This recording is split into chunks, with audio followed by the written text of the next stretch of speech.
Coming up just ahead of Super Tuesday, a major victory for Donald Trump at the U.S. Supreme Court.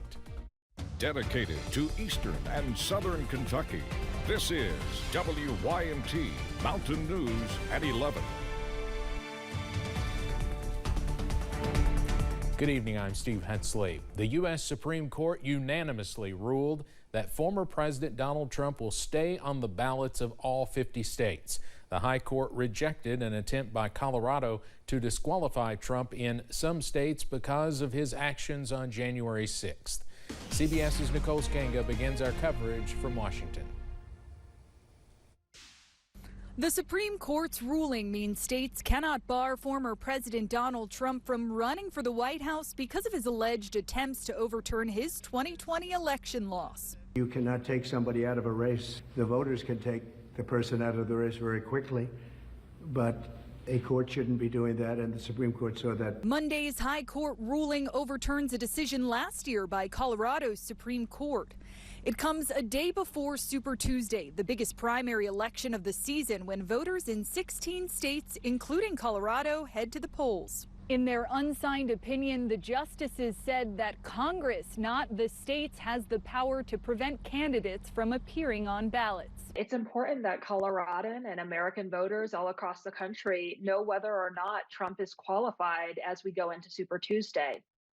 But I'll also say I'm disappointed. It should be up to Colorado or any state to determine whether oath-breaking insurrectionists go onto our ballots. The Supreme Court case focused on the Constitution's 14th Amendment insurrection clause. A key paragraph of the ruling reads, states may disqualify persons holding or attempting to hold state office, but states have no power under the Constitution with respect to federal offices, especially the presidency. With this decision, Maine and Illinois also had their efforts to remove the former president from the ballot stall. Nicole Skanga, CBS News, Washington.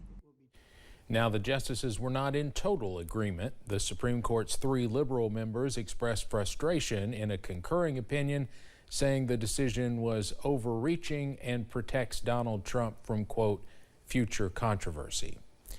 Kentucky's top election official says he's not surprised with the Supreme Court's decision to overturn the controversial Colorado Supreme Court decision.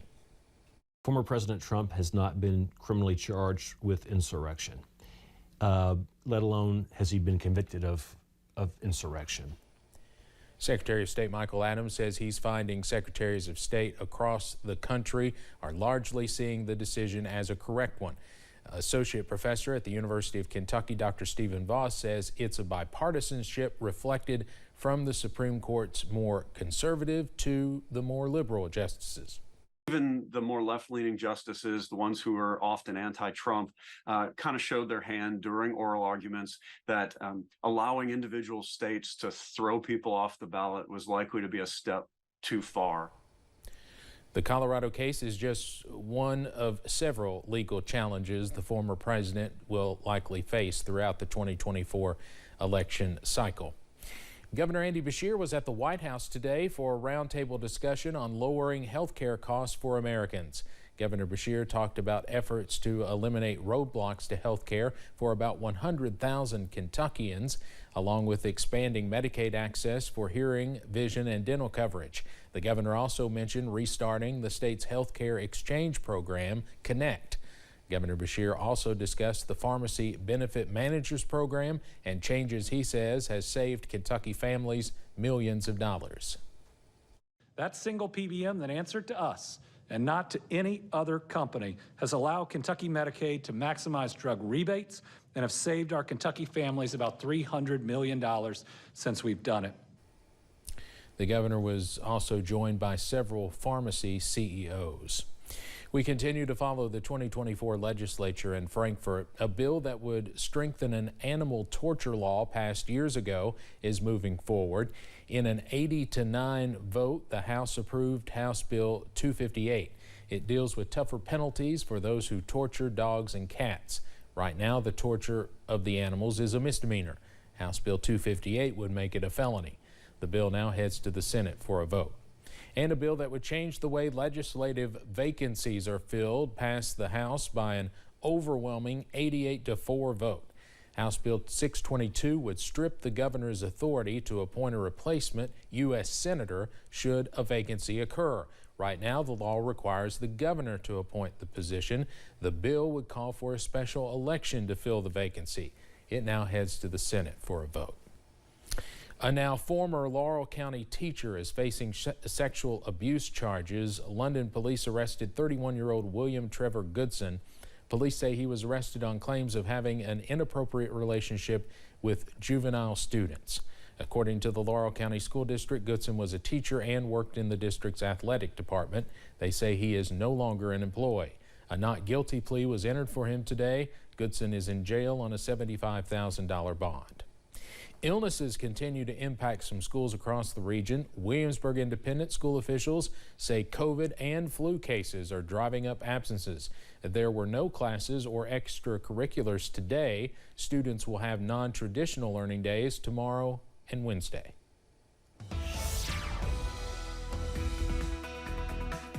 We are tracking some calm conditions as we close out your Monday, but moisture is not far away. Let's take a live look at First Alert Pinpoint Doppler this evening. And as you can see, we are dry, also mild on this Monday evening. Those current temperatures in the 50s and 60s, up to 66 in Jackson, 63 for Somerset, and 63 also in Pike County over in Pikeville at this hour. And those lows are not too bad as you wake up on Tuesday. Most of us wake up in the middle to lower 50s, a small chance of a passing shower overnight, but again, most are dry.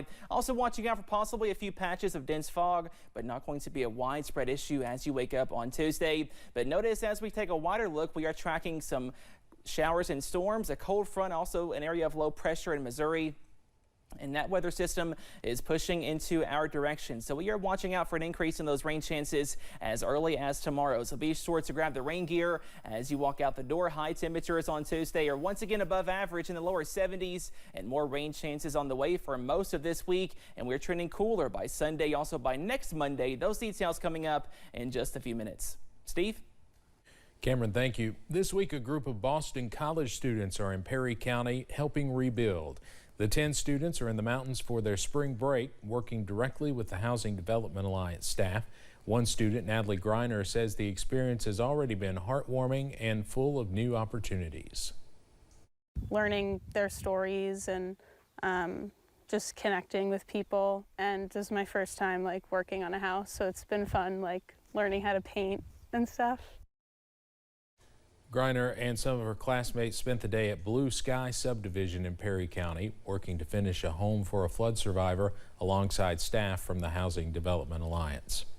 One Floyd County organization is preparing for a season of giving back. Big Creek Missions opened its Wheelwright campus for the 2024 season, giving away food and clothes to community members in need. Campus directors Bubba and Tammy Robertson say the facility serves as a place for free items, food, and fellowship. It becomes a place where the community can come and just fellowship and talk, and just a meeting place for everybody in the community. Yeah. Yeah. And that's what's important to us. Yeah. Today kicked off the season of sharing. The Wheelwright campus will be open every Monday through the spring to help meet neighbors' needs.